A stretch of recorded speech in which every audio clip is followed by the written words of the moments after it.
mais je vais quand même vous remercier d'être présent ici pour parler d'un sujet quand même assez essentiel pour nous tous, je pense. La preuve, c'est que si vous êtes là, c'est que ça vous intéresse un petit peu, et on va parler de l'eau, bien sûr. Donc aujourd'hui, on est là pour parler de l'eau parce qu'il faut préserver nos ressources, il faut s'occuper de cette qualité de l'eau aussi, et puis on arrivera en fin de journée à parler du juste prix. Alors pas le jeu télé, hein, mais la réalité du terrain, c'est comment on fait pour que ça soit acceptable pour tous et dans quelles conditions.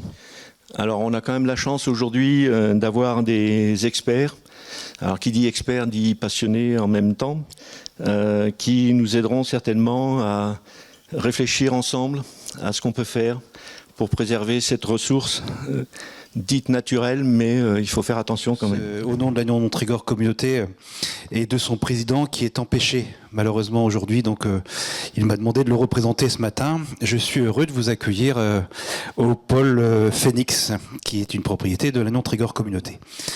Je ne suis donc pas du tout spécialisé dans le domaine de l'eau, vous m'en excuserez, mais nous avons des experts présents avec nous de l'agglomération, Annie Brasdeny, vice-présidente en charge de l'environnement, et Cédric Sereau, qui est vice-président en charge de l'eau, l'assainissement et des eaux pluviales urbaines.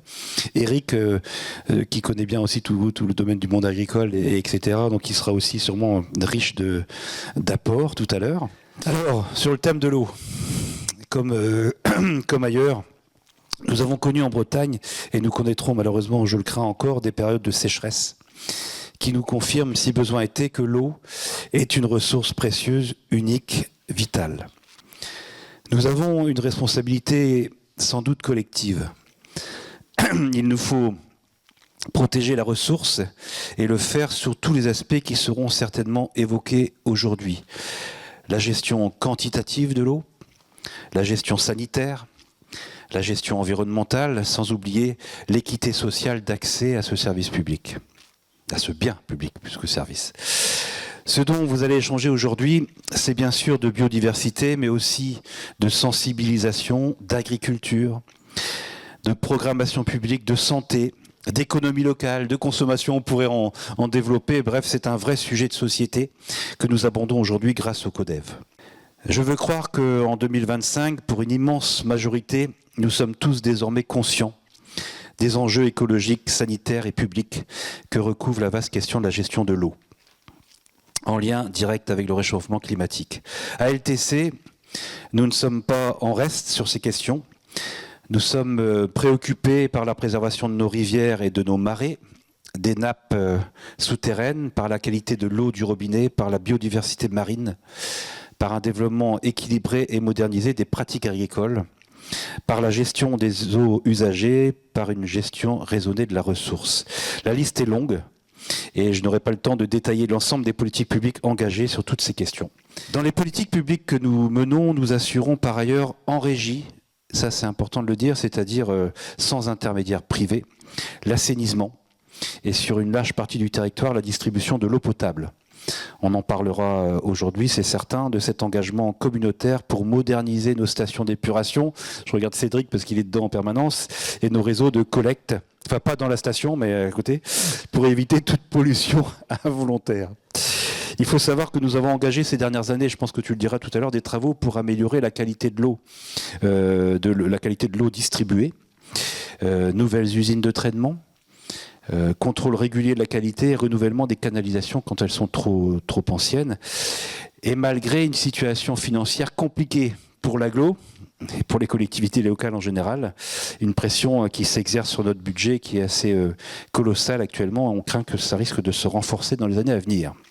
Malgré cela, nous allons mettre sur la table cette année 35 millions d'euros pour le réseau d'assainissement et nous investirons sur notre réseau d'eau potable 16 millions d'euros. Il faut mesurer l'ampleur de ces investissements, c'est assez colossal. Ce sont des sommes plus conséquentes, pour tout dire, ce sont des sommes records pour l'agglomération. Les plus gros investissements jamais réalisés dans l'histoire de l'intercommunalité trégoroise, tout domaine confondu et de très loin. C'est bien en croisant nos points de vue et nos expériences que nous pourrons envisager les solutions. Soyons clairs sur ce point, ce n'est qu'en mobilisant l'ensemble des énergies et des volontés sans stigmatisation, mais dans une volonté de construire ensemble que nous pourrons vraiment agir pour prendre soin de notre patrimoine naturel et de notre cadre de vie. Alors merci à celles et ceux qui se mobilisent et qui partagent leur expertise au sein du Conseil de développement. Merci à vous tous qui avez fait le déplacement pour vous informer et vous exprimer. Au nom de LTC, je vous souhaite à tous et à tous une excellente journée d'échange et de partage. Merci pour votre attention. Je suis Gérard Le Bihan et moi j'anime le groupe de travail qui a commencé en 2023 à se préoccuper de ce sujet-là. On a pensé au sein du CODEV que c'était un sujet d'importance pour le territoire et qu'on était dans notre rôle d'accompagnement de la collectivité sur les réflexions. Et donc on s'est beaucoup formé. On a fait 19 réunions, 210 heures de travail. On a fait des visites de terrain et on tient à remercier les services de l'agglo, mais aussi les gens des différentes structures qu'on a rencontrées, le SAGE entre autres, mais d'autres aussi, qui nous ont aidés à affiner la réflexion et à se dire finalement qu'est-ce qu'on pourrait faire compte tenu de l'enjeu que représente le sujet de l'eau pour le territoire, qu'est-ce qu'on pourrait faire collectivement, et on s'est dit on va tenter d'informer les citoyens. On a la chance au niveau du CODEV d'avoir des acteurs qui sont dans plein de structures, hein. C'est l'avantage des retraités, ils font plein de choses, entre autres. Grâce à Armor Science, on aura aujourd'hui la captation de ce qu'on va se dire, de ce qu'on va entendre. Et même s'il n'y a pas beaucoup de gens, ça servira justement à sensibiliser l'ensemble des acteurs et des citoyens.